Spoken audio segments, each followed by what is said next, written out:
Hello, Ian here from Prime Lenses. Do not adjust your set, it is not Sunday. This is a special mini midweek episode because this week, as part of the newsletter, I got to talk to Seth Emmons from Light Cine. A couple of weeks ago, Leica's cinema division released some new lenses. They're called Hectors, and they were used by Gadget, previous guest of the show and friend of all things Prime Lenses.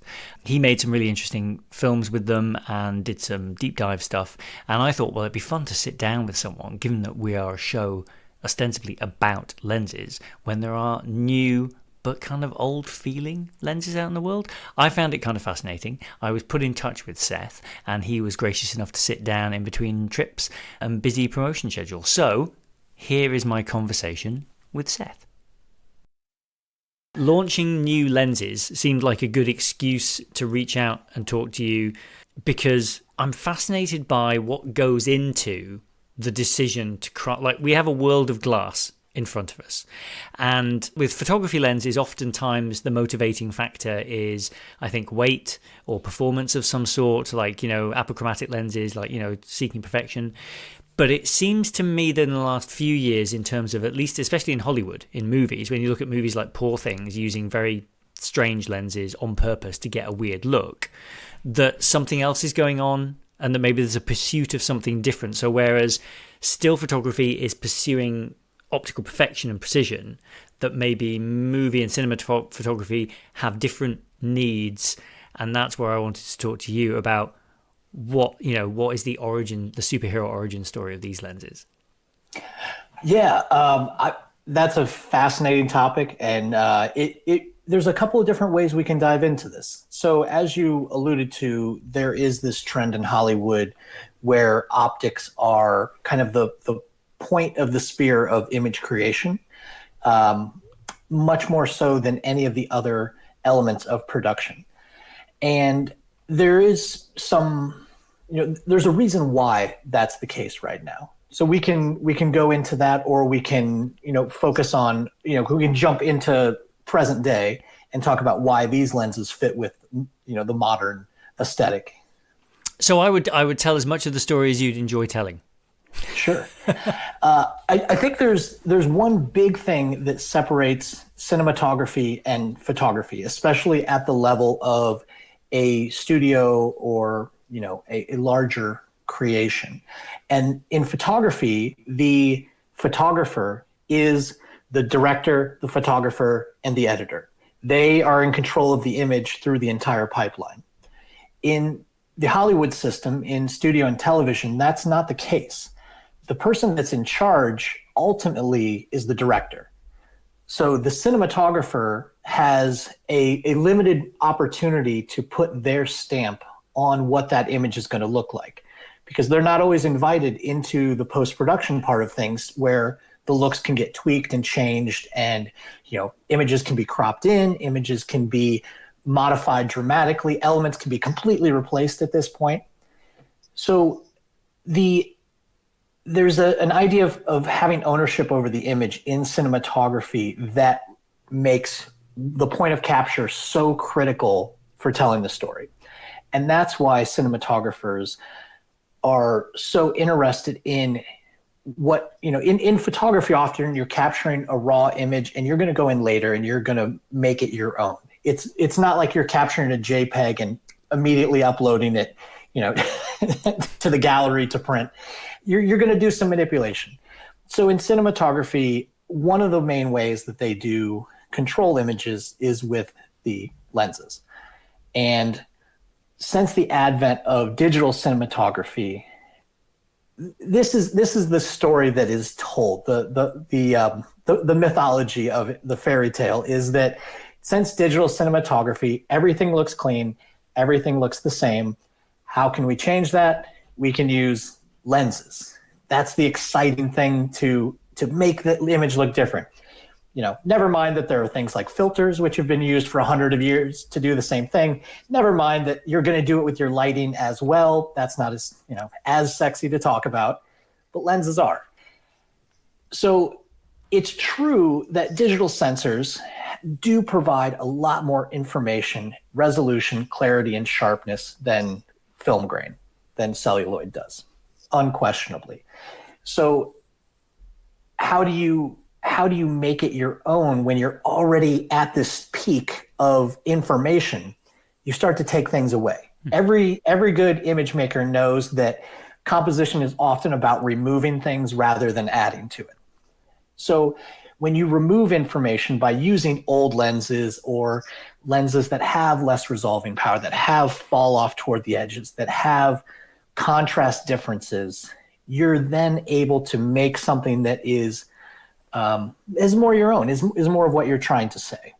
And of course, like, it goes both ways, because I know in the new Superman film, an unusual Leica lens was used. I think the Tri-Elmar was used for certain sections in that as well, presumably to give it a particular look, which I found fascinating. Like, there's a cross-pollination happening. Yes. So the cinematographer of that film, Henry Bram, BSc, is a huge fan of the Leica M series photography lenses, which we as Light Cine made accessible for cinematographers with our M0.8 series, which means that we added gears to them for the motors and things that control focus and iris at a 0.8 pitch gear.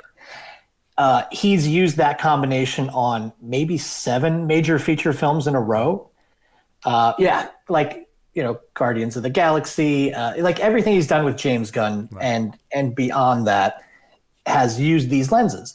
And that series, the widest one is a 21, because that's the widest M lens that Leica made that we converted. But the Tri-Elmar is a 16, 18, 21 variable prime. And needing a wider angle, they converted that to be usable as well. So then that leads us, I guess, to where you are with the Hector series that you unveiled, 2 weeks ago now? Yeah, about 2 weeks. Yeah, the Hectors are a response to this trend that's been going on for the last 10 plus years in cinematography, because, as you kind of pointed out, alluded to in the beginning, optical design and lens design, especially in photography, goes toward higher resolution, clearer images, sharper pictures, because you have the freedom to take all that away later on. So what's happening in cinematography is people are rehousing these old lenses from the Leica R lenses of the 80s and 90s, going back to lenses from the 1930s and 40s. It's fair game on any lens that's still in enough piece to to be put into a housing attached to a camera. There's a lot of concessions that come with old lenses. Coatings, age, they didn't have a lot of resolution, some of them. They didn't have a lot of contrast. And that's not always the most pleasing image for, an entire 90 to, 50-minute film these days. So what we did is we tried to look for the aesthetics that people really liked. What are the things that people are attracted to in these older lenses? It's things like the field curvature, where the focus in the center falls off toward the edges. It's things like enhanced flare, where you have more colorful, higher flaring ability. It's even things like spherical aberration, which is an optical design term that basically describes how light rays travel through a lens. Light rays of different wavelengths, therefore different colors, travel at different speeds, and optical design tries to get all of those to land at the endpoint at the same time, and that creates the sharpest, clearest image. That's the goal of every optical designer that comes out of school.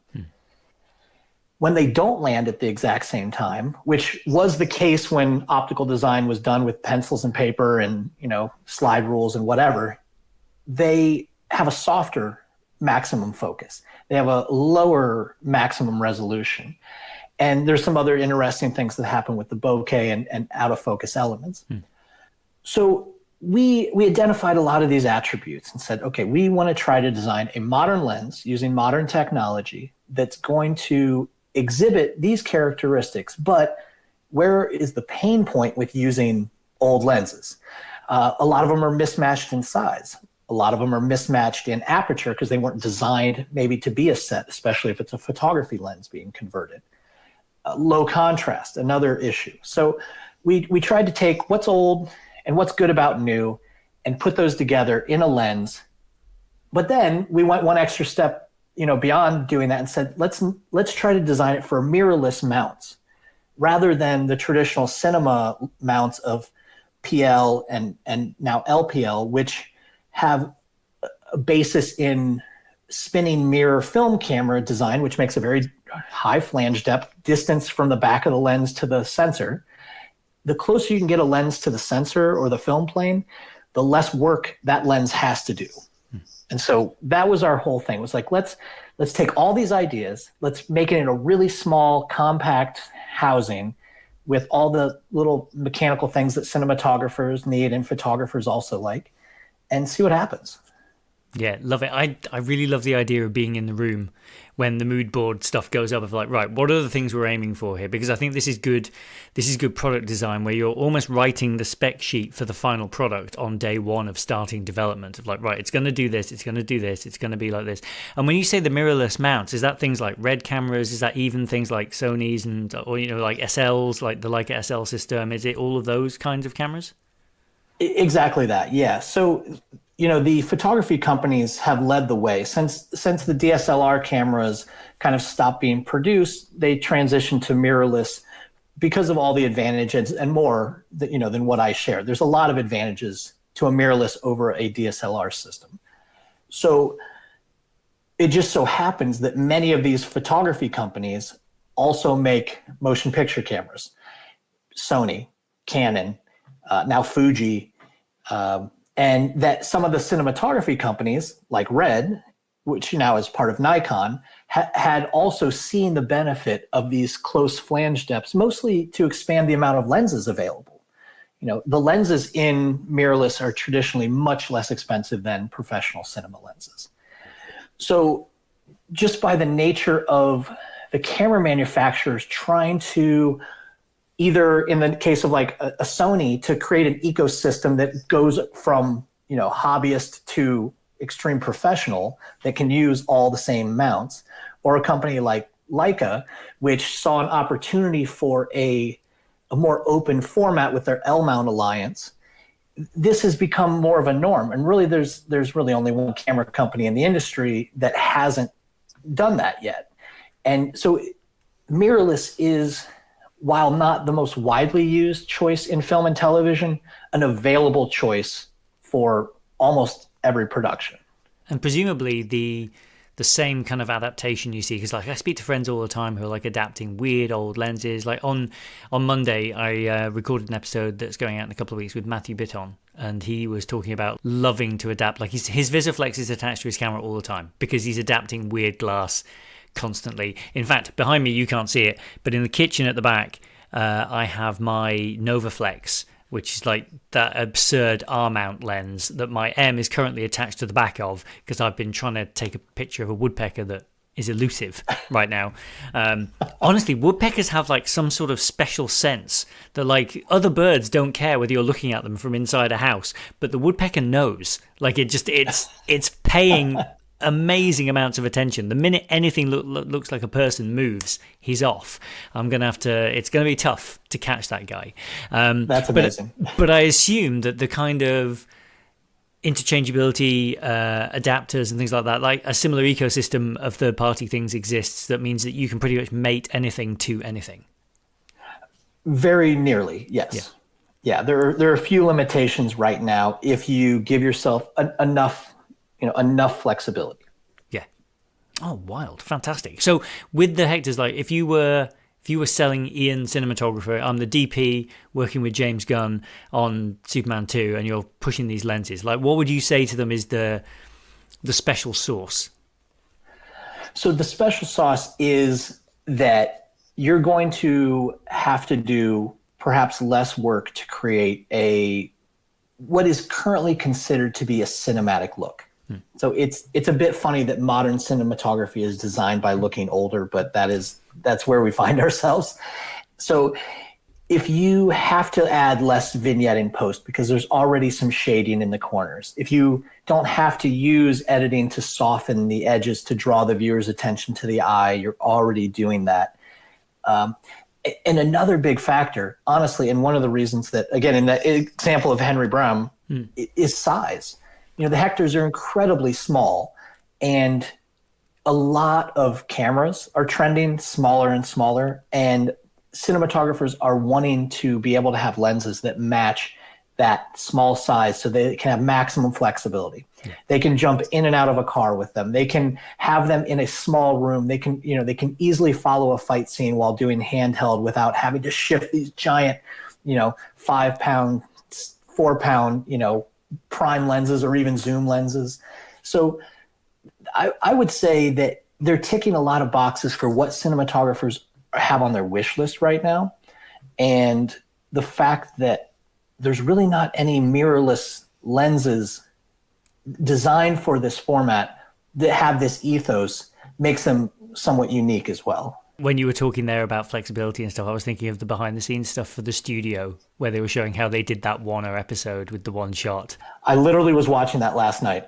It's so good. It's just unreasonably good. Like the way that they've been brilliant with the behind the scenes footage. Like for listeners, if you go and have a look at the behind the scenes, the way that they literally built tables that they could take panels out of so that the cameraman can be in the middle of the table panning around the conversation as it's happening. Like, that's movie magic. That is. That is. And that's the production designer. The production designer on the studio is, Rogan and Evan talk about him. I think it's a woman actually, but they call that person out specifically as being so integral to making that show work because it requires 360-degree sets.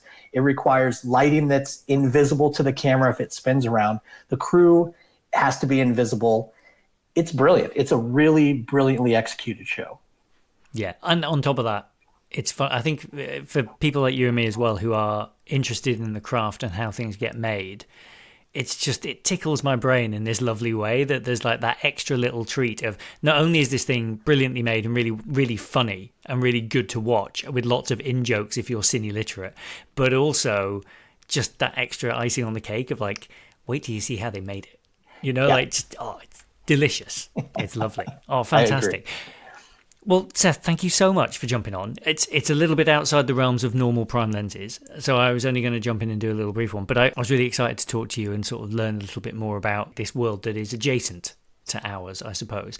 If people listening are interested in learning a bit more about lenses and are just interested in cinematography and things, are there any videos or web pages or things like promotional stuff that you've done to kind of show the lenses off, or have you worked with any ambassadors that we can go and look up some stuff? Yeah, actually, friend of your show, Gadget Balin, who's a Leica ambassador for the Leica SL3S system, was one of our first users. He got the first complete set that came off the production line. And he did an excellent beauty shoot in, let's say Greenland or Iceland. Maybe it was Iceland.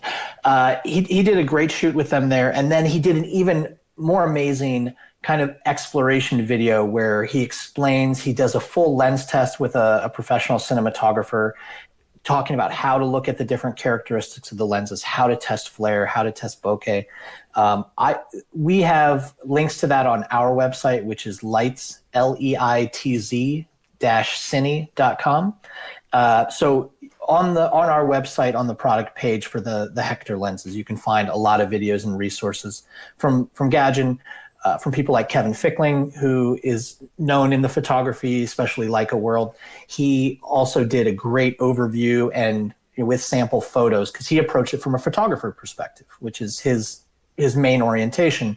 And so if you want to hear about it from a filmmaking perspective, check out Gadget's video. If you want to hear about it from a photography perspective, Kevin's video is incredibly instructive.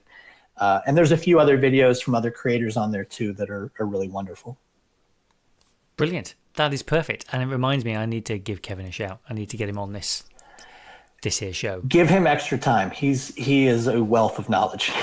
Yes. Yeah. Well, maybe that's when I can do like a 2-hour episode or split it over a couple of weeks or something like that. Make it like a telethon episode, Just wind him up and watch him go. There are some folks like that you do get that, they just go. Like Bill was an example of there's just so much to say. It's wonderful. Yeah. It's great to have so many people with so much knowledge in this industry and so willing to share it too. That I think is the big change. I think the Ted Lassification of the world, like everyone just behaving like they want to give it out to the world and share what they know, because that helps the next group of people come on, I think is so important. So, Seth, thank you so much for taking the time to talk to us today. I really appreciate it. It was a pleasure. Thank you.